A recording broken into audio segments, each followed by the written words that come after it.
Kan di sana kan ada keramaian ya, keramaian setiap hari tertentu, malam Jumat Pon, malam Jumat Kliwon itu kan ramai sekali pengunjung sampai 4.000 sampai 12.000. Apalagi kalau bulan 1 Muharram itu ramai sekali. Jadi pendatang-pendatang itu dengan caranya gimana mencari rezeki. Jadi mengandai-andai ya, bah begini-begini gitu. Jadi mungkin bukan salah gunakan lah di sana. Tapi saya tidak bisa memungkiri di sana itu memang karena terlalu ramainya ada seperti itu bukan wewenang saya, hak asasinya dia. Kan dia mau mencari makan. Ya, kalau yang mencari makan itu kan ya mungkin yang bikin bilik-bilik, bikin air minum kan bisa laku, bisa mengais rezeki dengan caranya. Luar biasa. Jadi momen dibuka empat mata ini ada positifnya, yaitu bisa menjelaskan yang sebenarnya. Langsung diklarifikasi ya, Mas, ya, kebenarannya. Iya, luar biasa sekali. Iya. Lagu campur sari yang paling disukai Gusti. Ini lagu-lagu campur sari. Saya nggak bisa lagu-lagu campur sari. Lagu apa, Mas? Nggak bisa. Saya bisa. Nggak bisa nyanyi saya. Oh, katanya lagunya Rolling Stone apa? Kembali ke untuk Mbak Roro Fitrian. Apakah dirimu pernah mendengar tentang ritual pesugihan yang tidak biasa seperti yang tadi kita bahas, yang membuat pelakunya mendapat kehidupan yang lebih baik? Monggo. Iya, kalau misalnya semacam ritual seperti itu kembali lagi ke hakul yakinnya untuk seperti apa. Cuman kalau misalnya yang agak fenomenal juga yang pernah saya dengar itu adalah ritual kuntilanak. Ada lagi? Iya. Kok melibatkan orang tua teman saya itu gimana? Horor, Mas. Iya. Kayak Seperti apa tuh kok pesugihan dengan Iya, berupa kuntilanak. Jadi kebanyakan dipergunakan supaya tempat usahanya itu menjadi laris gitu. Dengan adanya laris, jadi mendatangkan rezeki lagi. Kebanyakan sih memang dipakai yang seperti mempunyai usaha restoran atau kedai seperti itu. Kerjasamanya kuntilanak seperti apa? Mungkin kalau ringan teman-teman saya juga akan mengajukan proposal kalau artinya dampak negatifnya lebih kecil, mungkin teman saya akan bisa apa ya? Kalau untuk pesugihan kuntilanak tersebut memang biasanya jaga di depan, Mas. Mase gitu. Iya, di malam-malam tertentu seperti malam Jumat Kliwon, malam Selasa Kliwon gitu, dan juga malam weton kelahiran si empunya usaha itu harus memberikan sesajen-sesajen dan juga sebenarnya sih memakan tumbal juga sebenarnya. Iya. Biasanya yang kemakan itu yang makan di situ atau keluarganya? Keluarganya, cuman medianya adalah dari Silakan Mas Kiai, silakan.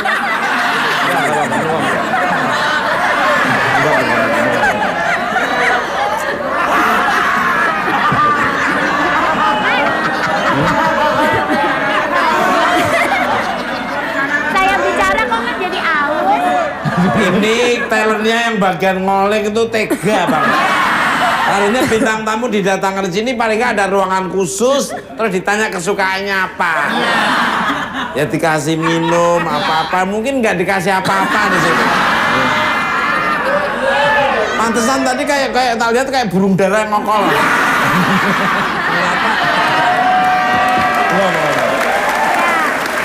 Ini lanjut Mbak Roro Fitrian tadi baku menarik terus. Iya, jadi ritual kuntilanak tersebut jadi memberikan Seneng lihat Gus Dwi seneng. Iya. Oh, ganteng. Ganteng katanya. Ya memang benar ganteng. Ganteng. Terus. Monggo. ya ritual kuntilanak tersebut memberikan suatu rasa untuk makanan atau minumannya tersebut terasa menjadi lebih nikmat gitu, menjadi kelezatannya menjadi lebih banyak sehingga mendatangkan banyak konsumen, merupakan ketagihan gitu, Mas. Untuk merasakan lagi. Ini saya tanya ini. Makanan itu enaknya waktu ada di restoran atau mungkin kalau dibawa makanan itu jadi nggak enak? Ketika dibawa pulang jadi hambar. Sudah pernah ya, Mas ya? Saya pernah ngalamin Pernah. seperti Oh iya. Makan di situ enak. Enak sekali. Dia bawa pulang nggak enak, lu nggak bayar waktu lu bawa pulang.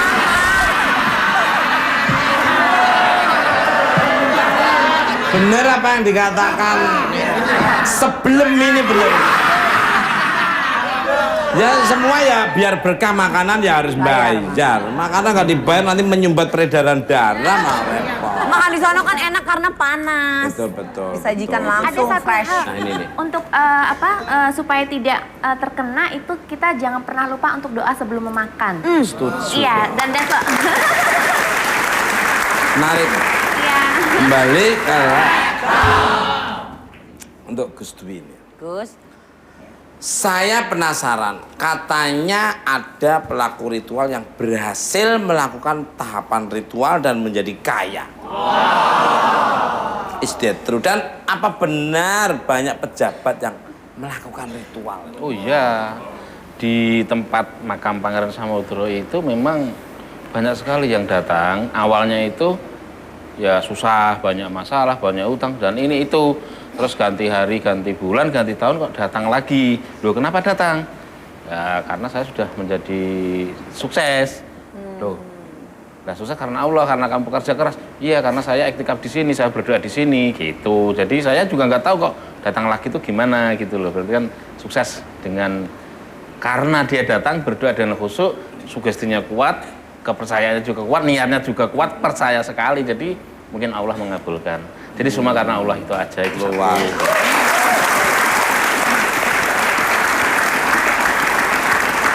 Pernah nggak yang datang itu Patih Sengkuni itu ada Durno itu pejabat-pejabat semua. udah nggak ada. Itu zaman dulu ya. Zaman dulu, Mas. Zaman dulu. Tapi Iya, kan ada kan teman saya itu kan nama anakmu dikasih nama Sengkuni itu bener ya? nggak ada yang lain. Durno, Sengkuni. Namanya. Ini dulu kecilnya namanya Burisrawa malah. Kembali ke ngambilnya kok dari ini apa namanya Apa, Mas? Kurawa nama-nama. Nama dari ambil dari Pendawa. Ini dulu Arjuna namanya dulu. Karena dikasih nama Arjuna nggak kuat. Dikasih nama Peletuk. Untuk Gus Dwi. Alhamdulillah dengan nama Peletuk akhirnya jadi Peletok. Nah kalau tadi kita sudah membahas fenomena yang ramai dan melekat di Gunung Kemukus. Saya penasaran gimana sejarah awal mulanya fenomena tersebut bisa terjadi nih, Monggo. Oh gini, sebenarnya Pangeran Samudro itu kan namanya aja pangeran ya.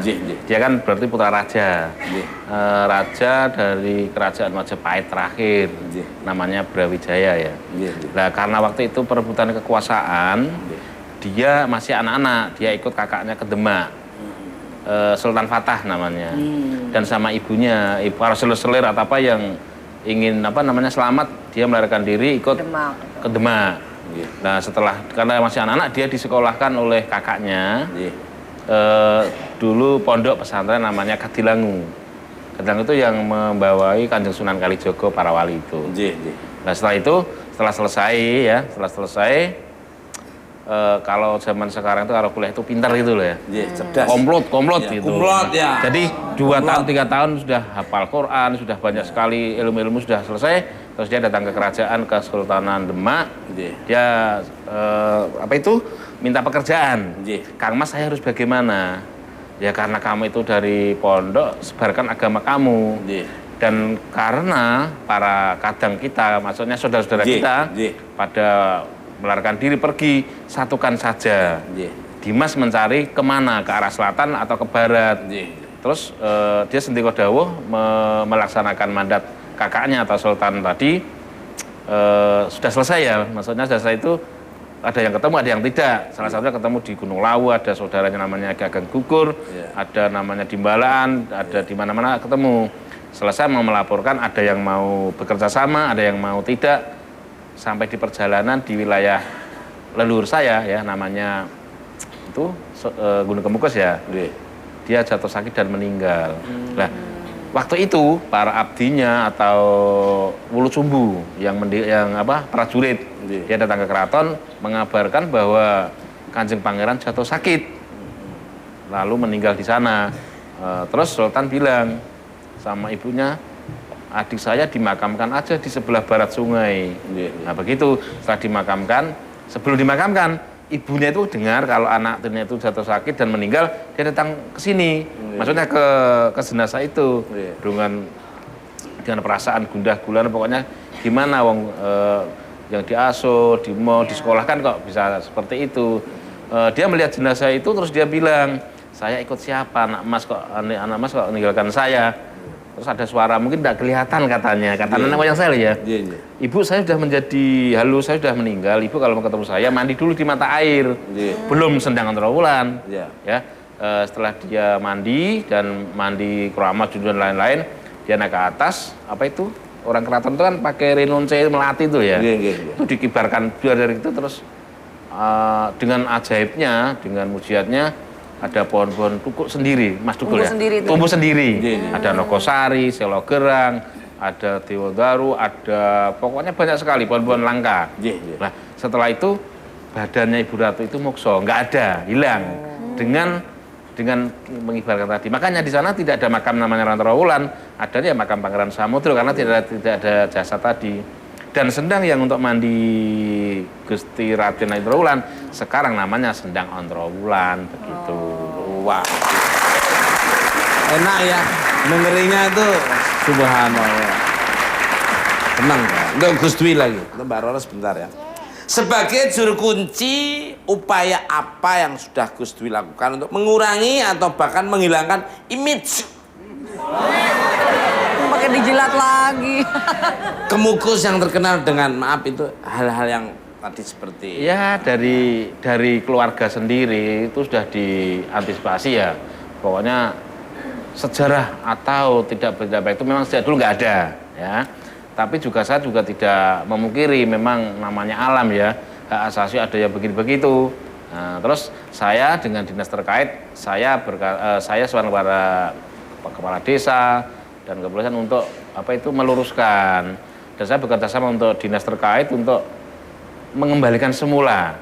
Daripada peziarah Gunung Kemukus adalah tidak ada tata cara apapun ya, tata caranya hanya biasa seperti makam-makam para wali yang agama Islam juga berdoa dengan caranya, yang Hindu Buddha Kristen ya sama, jadi nggak ada pemujaan, nggak ada ritual khusus itu nggak. Ya ritual khusus itu tadi mandi, membersihkan diri, habis bersih terus naik ke atas bersemedi atau berdoa itu. Jadi saya hanya mengatakan Gunung Kemukus tidak ada yang negatif, adanya very good, very good. Jangan-jangan pencetusnya awalnya ini, jangan-jangan ini masih leluhur ini. Kenapa mereka akhirnya pada kayak gini semua. Ini kayaknya cucu terakhir pendirinya itu. Namanya Botak. Balik galak. Pemirsa, bintang tamu saya selanjutnya juru kunci sebuah tempat yang konon juga dikenal dengan pesugihannya, yaitu Gunung Kawi atau di mancanegara terkenalnya Kawi Mountain. Seperti apa cerita sebenarnya? Kita sambut Bapak Nanang Hadi Projo.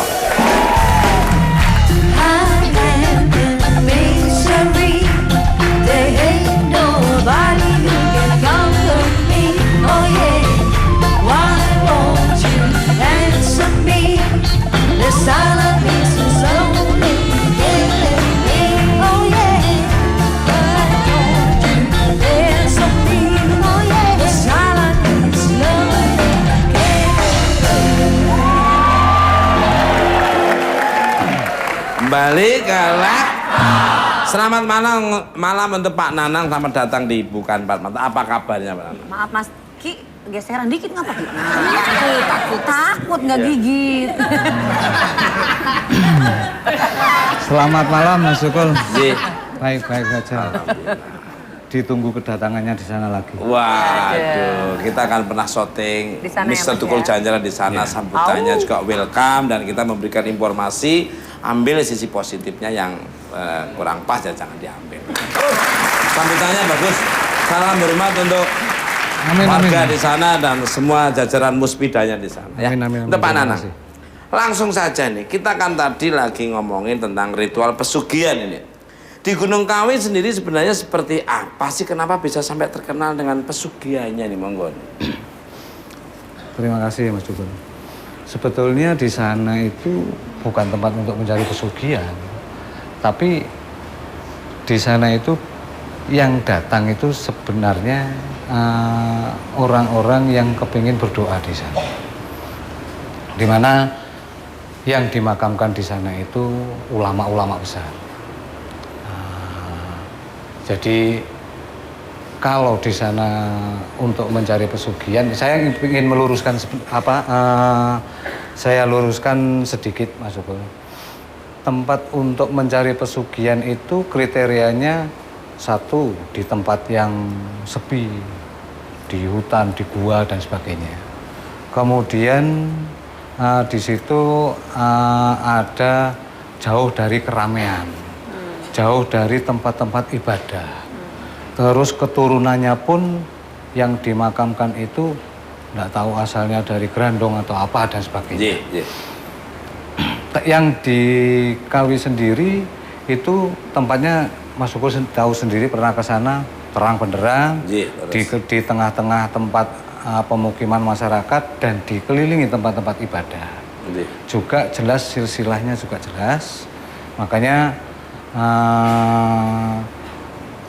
saya ingin meluruskan di sana bukan tempat untuk mencari pesugihan, tapi di sana makamnya ulama besar. Bahkan beberapa waktu yang lalu kita menerima kunjungan dari sekitar 18.000 jemaah.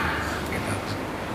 Dan saya sendiri dalam waktu 1 minggu kehabisan waktu untuk memberikan waktu bagi jemaah-jemaah tahlil wali 7, wali 5, wali 9. Gitu. Luar.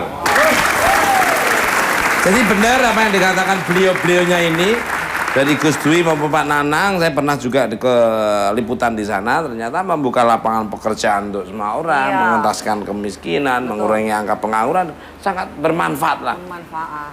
Positif. Saya aja di situ, waduh, rame ya, Mas, ya? sambutannya warga juga antusias ingin lihat sosok Sound the Ship itu seperti apa.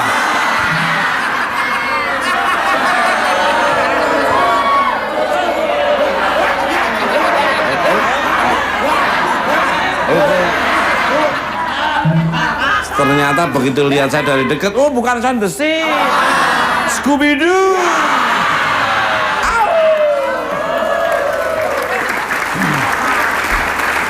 Balik. Ini kayaknya beliau-beliau ini pecinta batu semua ya. Kita lihat batunya dari Gus Dwi, wah itu kolang-kaling kayaknya itu. Ya, kolang-kaling. Kalem, tenang. Berarti Gus Dwi kan orangnya tenang. Kalau Bener. Pak Nanang, Kalau Pak Nanang. wah berkilau-kilau. Wih, safir ya, belum. Ini Safir. punyanya ibu saya ini. Wah, luar biasa sekali. Nyanyi Dulu saya ibunya. juga pernah dikasih ya. Ini untuk Mas Tukul, aku masih Oh ingat. itu Batu apa tuh? Pak D saya. Pak D ya, iya.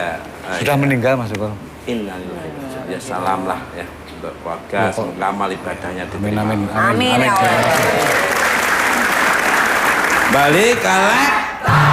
Lu bisa banget tepuk tangannya pengang tau. Ini Mas tepuk tangannya. Gitu pengang banget. Kuping. Itu berarti dia tuh respect dengan kita. Tapi pas di kuping Mas. Telingamu terlalu sensitif. Untuk Pak Nanang lagi nih. Saya pernah berkunjung ke Gunung Kawi dan terdapat pohon dewandaru. Saya bener nih kejatuhan daunnya bener. Cius. Loh. Apa-apa tuh saya itu mesti selalu digambarkan oleh alam satu hal yang bagus. Amin. Yang katanya jika kejatuhan daun dewandaru bisa mendapatkan keberuntungan. Bahkan ada yang menjadikan daun tersebut jadi ajimat untuk penglaris berdagang. Gimana ceritanya? Monggo. Sebetulnya Dewandaru itu saya ada falsafahnya. Di filosofinya bahwa Dewa Daru itu dulu yang menanam yang Raden Mas Sujono. Nah itu beliau sebagai juru kunci yang pertama di hadapan murid-muridnya ada 40 murid itu beliau memberikan satu Tips, kiat. ya satu Tidak. pemberian nasihat. Nasihat. Jangan. Kalau kamu ingin sukses dalam bekerja, lancar usahamu, terus apa yang jadi keinginanmu bisa tercapai, tunggu daun dan buah ini jatuh. Nah, ternyata banyak yang mengartikan lain, tidak sama. Jadi ada yang mengartikan daunnya jatuh, disimpan, dijadikan jimat seperti Mas Tukul kemarin itu. Tadi loh ya. Ya, cuma kejatuhan. Daun atau buahnya jatuh itu sebetulnya bukan itu yang dimaksud. Sebetulnya proses alami. Jadi daun mulai dari kuning, hijau tua sampai coklat, kering jatuh. Nah, di saat kita bekerja itu harus kita dalam berdoa bekerja itu menanti rezeki itu harus dalam keadaan berdoa, berzikir, berwirid, bertasbih dan sebagainya. Ini proses tingkatan prestasi, dedikasi dan kondite. Jadi jangan nyari duitnya dulu. Duit tapi tidak dipercaya, mending kamu dipercaya dulu nanti bisa datang.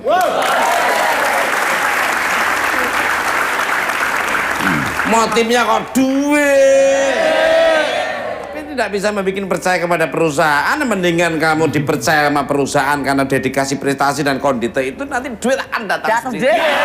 Tiba-tiba dari tim kreatif langsung tadi Aspro, habis Aspro produser, habis produser terus langsung eksekutif produser. Wah, luar biasa. Ini dulu apa nih? Dulu PU ini padahal. Ini loh, FD ini dulu PU. Antar minuman ke sana kemari ngelayani. Kadang-kadang minuman belum dikasih udah diminum dulu. Tapi karena ketekunannya pernikahan Pak Nanang itu dengan proses alam secara natural dengan hawa murni, akhirnya alhamdulillah sekarang naik tingkat jadi FD. Dan paling ini tak lihat paling rajin makan duluan. Ini kalah. Untuk Mbak Roro Fitri ya.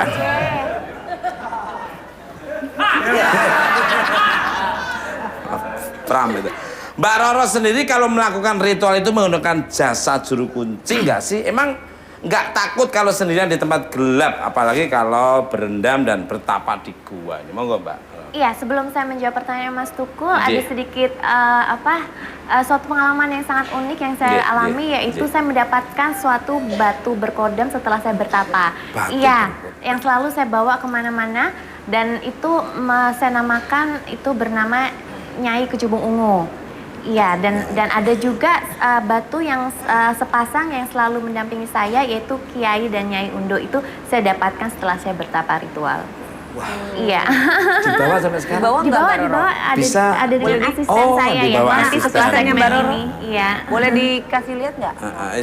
Ya, itu masih tuh. dibawa. Nanti on the way ya, Pak Dwi.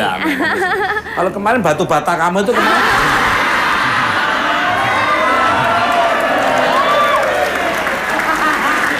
Balik kalah. Gede banget. Iya, nggak tahu ngambil dari orang tetangga lagi bangun diambilin. Alasannya untuk betulin ini, nggak tahu meremben dan dia malah yang bangun. Makanya ada pepatah mengatakan lempar batu. Ya, kalau kamu dilempar batu, kamu jangan membalas batu itu. Kamu harus melempar roti, tapi dalam roti ada batunya. Itu sama aja dendam, mah. Kembali kalah. Jadi Mbak Roro pakai jasa juru kunci nggak ritualnya? Atau nggak takut sendirian malam-malam nggak? Iya, Kleres itu sudah 13 tahun saya jalani ritual dari leluhur saya tersebut. Jadi yang pasti saya kula nuwun kepada juru kunci di tempat Gua Panepen maupun Sendang Kamulian tersebut. Kalau untuk awalnya saya dibimbing oleh Eyang Yud saya almarhum. Iya. Dan kalau misalnya ditanya apakah saya takut atau tidak, alhamdulillah sih tidak ada rasa takut sama sekali karena saya memang iya madep mantap hakul yakin atas ritual yang saya jalani dan memang banyak sekali Mas itu yang tadi saya sampaikan, ada kelelawar, ada ular dan alhamdulillah sih saya sendiri ritualnya. Pernah nggak melihat sosok yang paling Iya. menyeramkan selain saya apa? Iya. Yang Mbak Roro pernah. Ini objektif ya. Tidak menyeramkan tapi malah alhamdulillah sangat sangat berarti dalam hidup saya, yaitu kerauhan atau kehadiran Ibu Kanjeng Ratu. Iya. Itu aja. J. Yang lain yang astral-astral seperti ini. Kembali ke untuk Gus Dwi dan Pak Nanang. Kalau memang ada kesalahpahaman opini di masyarakat tentang ritual pesugihan di Gunung Kawi dan Gunung Kemukus, terus kok masih banyak masyarakat yang menjalani ritual tersebut nih? Singkat saja nih, monggo Pak Gus Dwi dulu. Oh, enggak, sekarang sudah enggak ada. Sudah enggak ada ya? Sudah enggak ada, memang sudah enggak ada sekarang. Sudah seperti semula lagi. Ya, Hening, enak, peziarah benar-benar ziarah, benar-benar berdoa, benar-benar minta keberkahan aja. Nyaman ya. Ini pastinya jalannya yang menuju ke sana sekarang udah halus lah. Naik perahu. Naik perahu. Kalau dari Pak Nanang, monggo. Ya, saya mengharapkan semua itu nggak berpikirnya ke belakang ya. Mengharapkan ke depan dengan minta doa restu kepada para leluhur, juga minta kita kirim doa kepada leluhur, kepada para wali, para nabi, para malaikat dan sebagainya, itu kita tetap minta berkah Allah itu supaya diberikan ke kita biar tidak salah pemikiran atau tidak salah jalan seperti ini. Karena dimana sekarang ini kayaknya kok ada unsur kembali ke belakang. Itu saya mengharapkan bahwa pemikiran-pemikiran yang begitu itu kita hilangkan, kita kembali ke ke kodrat sebagai manusia yang memberi yang kita tetap harus berdoa kepada Allah, minta berkahnya supaya tidak tersesat gitu. Luar biasa. Sangat setuju dengan Gus Dwi maupun Pak Nanang. Itu sebetulnya kalau diambil sisi positifnya, itu sebetulnya malah ujian. Lu mau ngambil yang sono apa melakukan hal seperti itu? Nah ini. Ya? Mas. Loh, kayak aku hadapi kamu tuh udah ujiannya berat.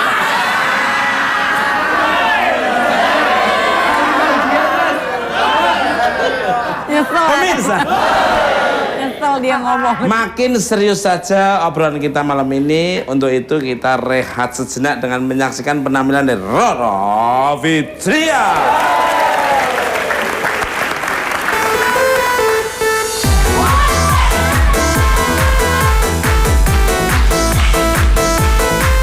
Goyang dulik aku. Selayang raja-raja kacau dicerat pintu bertemu, bukan coklat susu, boneka atau mawarmu. Hanya ingin kamu, ku tak bisa bohong, kau ada di mana? Sayang lekas culik aku, bawa ke bilik cintamu. Kasih ini untukmu seorang, hangat rindu malam ini kita yang bunga. Sayang lekas culik aku, bawa ke bilik cintamu. Belai aku di jalan.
coklat susu, boneka asal mawarmu.